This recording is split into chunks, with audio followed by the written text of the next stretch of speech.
The Russia-Ukraine conflict couldn't have come at a worse time. What's Olam's direct exposure to Russia and Ukraine? Direct exposure, probably about 1.8% of our sales comes from Russia and Ukraine together.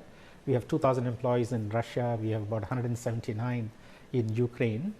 We have primarily in Russia dairy production facilities.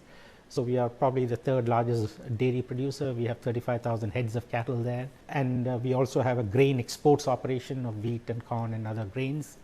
In Ukraine, it's mainly a grain sourcing and export operation. About 1.3% of our total assets, invested capital, would be in Russia and Ukraine together. But we have roughly $280 million of invested capital just in our dairy farming operations in Russia.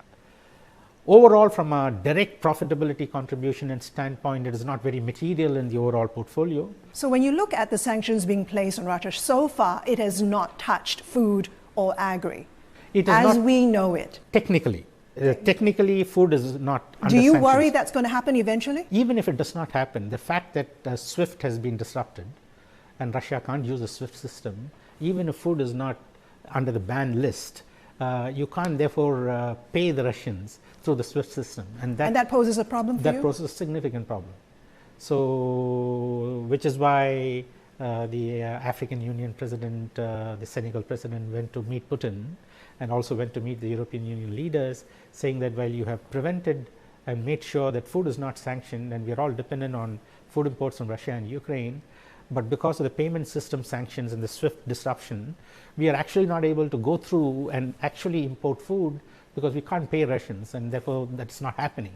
So you have to find ways of fine-tuning the sanctions system so that food flows if it is not on the sanction list. Does it still make sense for you to have operations in both Ukraine and Russia given all the disruptions you're seeing and facing? In the 33 years, I have seen, or we have seen 17 armed conflicts in the countries that we are present in. As a multinational, we have always taken the view that we have to be guided by our purpose, by our principles and our values, and by our duty of care standard, and how we can help or impact.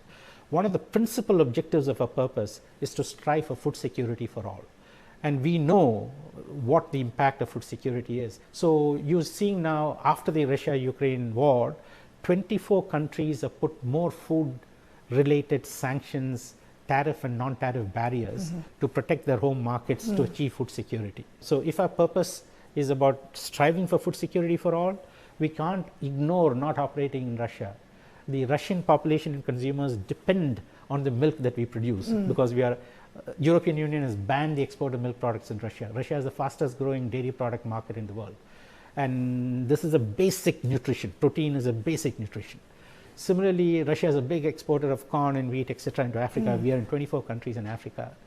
We believe that Africans will suffer if they don't have access to it. So because this is consistent with the purpose, we are continuing with our dairy operations in Russia, for example, or continuing with the grain export operations in Russia. Anything not associated with our purpose, principles and values, we will exit.